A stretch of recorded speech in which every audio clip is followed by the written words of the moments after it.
Welcome to the Kottke Ride Home for Wednesday, December 23rd, 2020. I'm Jackson Bird. How Star Wars toys have changed over the years and why it may not be a good thing for kids. What if there were tons of alien civilizations somewhere in the Milky Way galaxy, but they're all long since dead? And the Danish tradition of leaving porridge out on Christmas Eve to bribe mischievous elves. Here are some of the cool things from the news today. Come Friday morning, many kids around the world will be happily ripping open boxes of toys under the Christmas tree. But as far as Star Wars toys go, more of those may be sitting under the tree for grown-ups than for kids. That's because as the years go on, Star Wars merchandise manufacturers are increasingly targeting the action figures and other gear toward adult collectors. Those with disposable incomes, and as Adam Paulus, a toy buyer for a major site as well as a lifelong Star Wars collector, says, quote, "about the same impulse control as children," end quote. But Jesse Hessinger argues in Polygon that while there are many ways it does seem to be true that the toys are changing to be more successful with the adult demographic, they're not actually appeasing hardcore fan collectors. And some of those same changes are the ones that are also leaving kids behind. Hessinger explains that Star Wars toys, when they debuted and for many years after, were pretty weird. They were groundbreaking in a lot of ways as far as movie tie-ins go. In fact, while merchandise for films was always around in some kind of capacity, it didn't get taken seriously until after Star Wars. George Lucas famously forfeited $500,000 of his director's fee on A New Hope so that he could retain full rights to the merchandising, something Fox thought he was completely naive to do at the time, but they soon ate their words. The Star Wars merch was so immediately successful that they had to sell IOUs in the form of early bird certificates for Christmas that year because so many kids wanted Star Wars action figures that weren't ready yet. And over the years, Star Wars merchandise has generated over $25 billion in revenue, and while Lucas sold the rights to Disney back in 2013, that early idea that there could be something to the idea of branded lightsabers and action figures is what made Lucas himself a billionaire, and probably part of what propelled Star Wars into such a consistently popular and successful franchise. But anyways, the original merchandise wasn't just strange because it was such a popular tie-in, but also because they made action figures of minor characters in addition to the main cast. Dozens of them.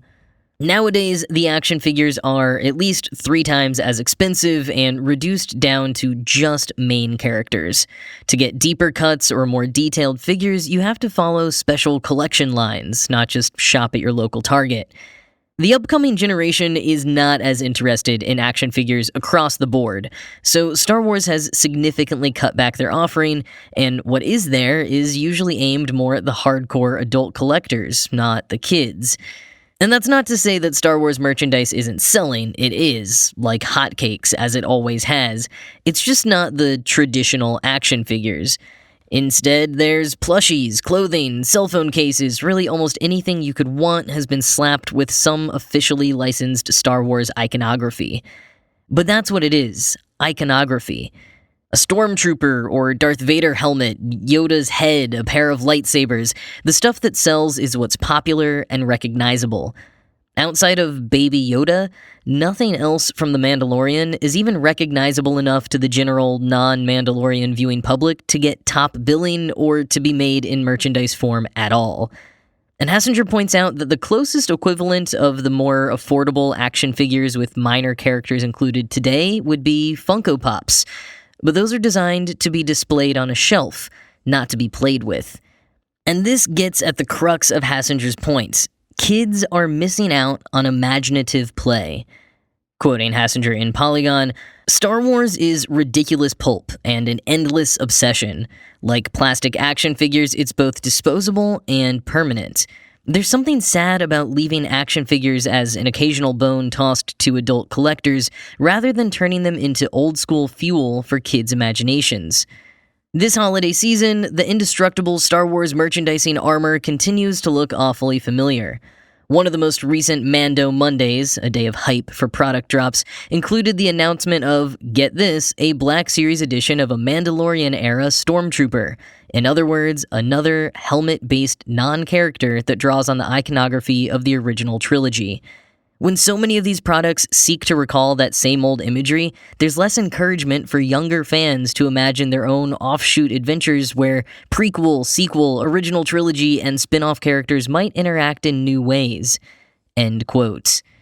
And I mean, you could go as far as to say that if today's standards for culling merchandise down to just the main characters was upheld back when the original trilogy came out, we wouldn't even have the Mandalorian series today.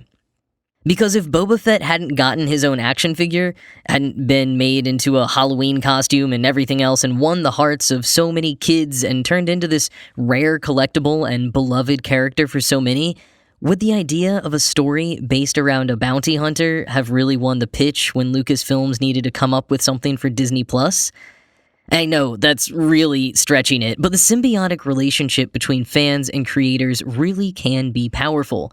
And what minor characters are fans not falling as in love with now because there aren't additional access points to learn and imagine more about them? And without a fan base around a minor character leading the franchise to make more content around those minor characters, which is then well received by fans because of their love for that character or ones similar to them, the universe of fan favorites to pull from will get smaller and smaller. Like so much in life, we can't only have the hits. We need the B-sides to mix it up, to spark imagination, and get more creative in the future.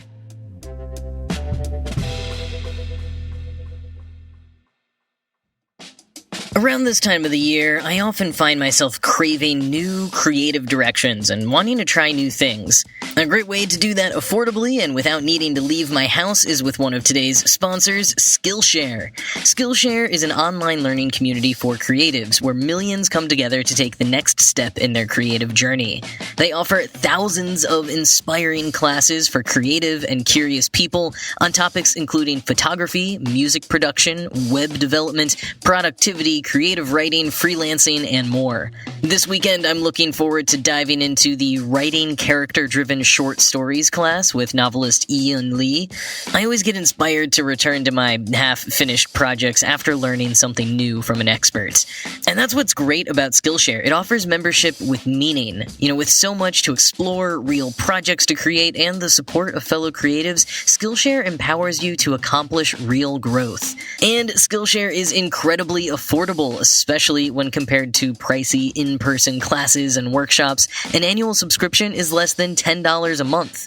And for listeners of the Kottke Ride Home, you can explore your creativity at Skillshare.com/Kottke and get a free trial of premium membership. Again, that's Skillshare.com/Kottke for a free trial of premium membership. Have you ever thought about adding Bitcoin to your retirement account? It's one of the best performing assets of 2020 thus far. But if you're like me, diving into the cryptocurrency world might seem a bit daunting. Fortunately, BitTrust IRA can help you seamlessly and securely add Bitcoin to your portfolio. BitTrust IRA has a 24/7 trading platform with no minimum investments and unlimited trades, plus a team to help guide you along the way if you have any questions. And they offer the lowest trading fees in the industry. And no need to worry about your security. BitTrust IRA stores your private keys in nuclear bunkers with military-grade encryption. Really, crypto assets present the best opportunity to build generational wealth since the discovery of oil. So what are you waiting for? Go to BitTrustIRA.com/Kottke to learn more. And for a limited time, BitTrust IRA is waiving the sign-up fee for Kottke Ride Home listeners, a $50 value. That's BitTrustIRA.com/Kottke. BitTrustIRA.com/Kottke. The search for extraterrestrial intelligence is a fire that will probably never stop burning for some people, but what if we shouldn't simply be asking ourselves where other intelligent life may be in our galaxy, but also when? Specifically, in the past, and long gone. In a newly published paper that's awaiting peer review, 3 Caltech physicists, and notably one high school student, used statistical modeling to calculate the probability of life emerging in the Milky Way and when. Their work is an update of sorts on the 1961 Drake equation, written by Frank Drake and popularized by Carl Sagan on Cosmos. The Drake equation lays out factors that scientists should consider in order to come to an estimate of the number of extraterrestrial civilizations in the galaxy. Not so much to actually calculate the number, but mostly to frame debates and approximate possibilities.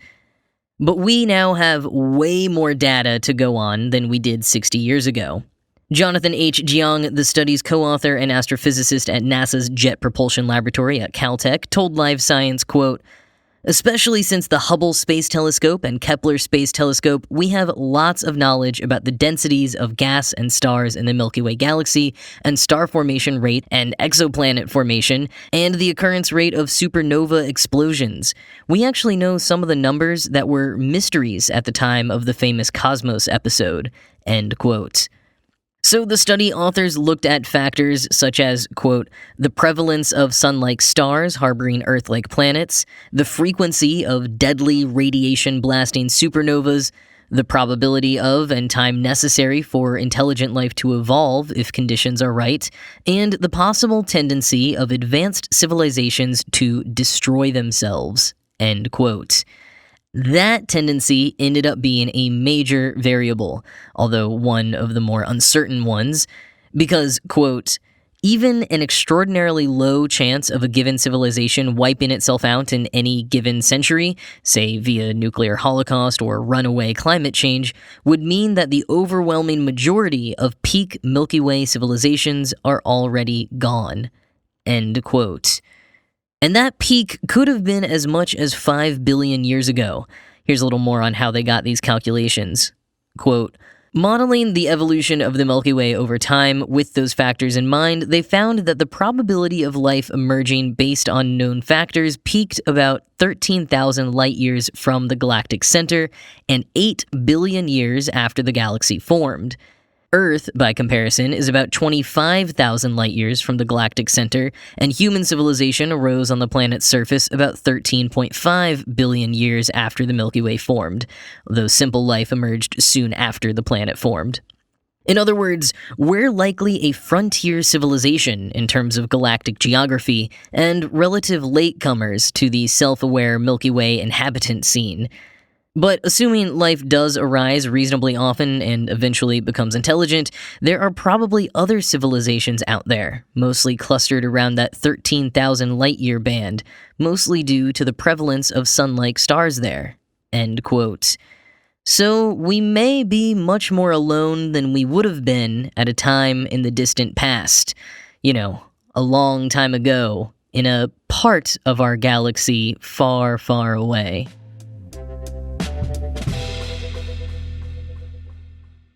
One more trip to Europe before Christmas to explore some interesting traditions, this time in Denmark.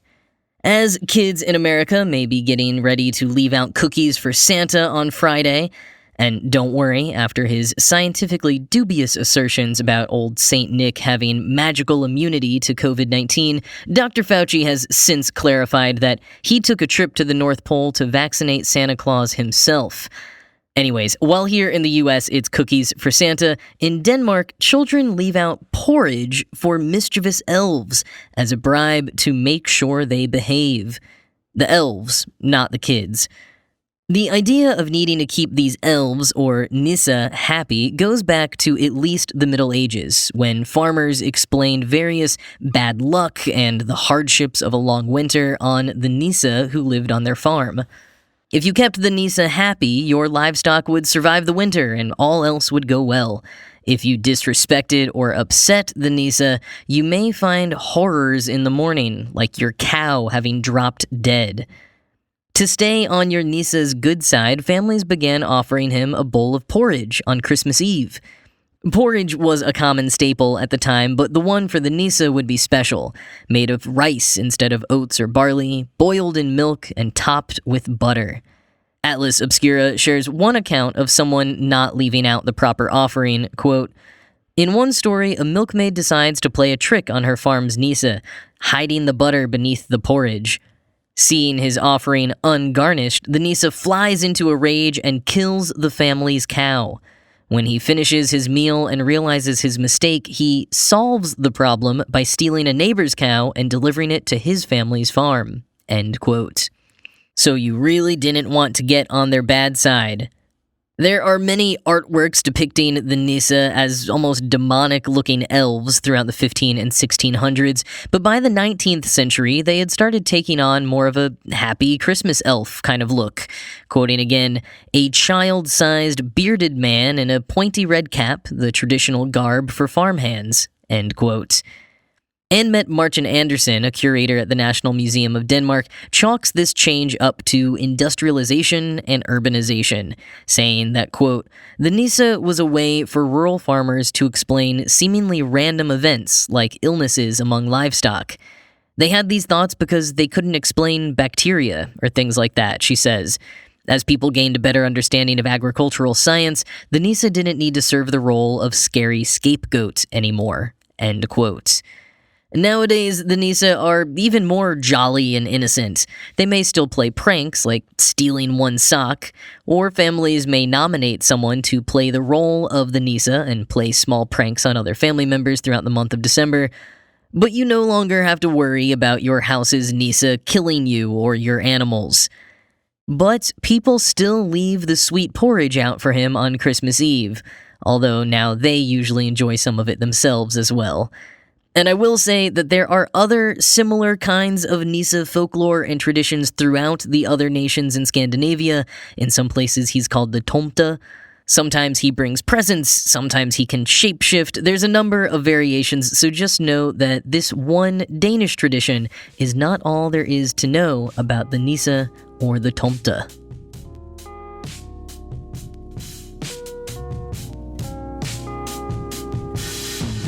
Quick announcement here, we are taking the rest of the week off for the holidays. No show Thursday or Friday. And in case you want to plan out your podcast consumption, there will also be no shows next Thursday and Friday for New Year's Eve and New Year's Day. But hey, if you want something more to listen to, you can scroll through the archive and listen to some older episodes. You can also check out the Tech Meme Ride Home, hosted by Brian McCullough. There won't be new episodes there on those days either, but if you haven't listened to it before, there are hundreds of episodes that you can catch up on, including a lot of really fascinating interviews with leaders in the tech sphere. Just look for the weekend bonus episodes when you scroll through the feed. Again, that's Tech Meme Ride Home with Brian McCullough. But however you choose to spend your time and whether or not you're celebrating anything this week, I hope that you have a chance to rest and find a bit of joy at the end of this strange, strange year. And I will be back on Monday.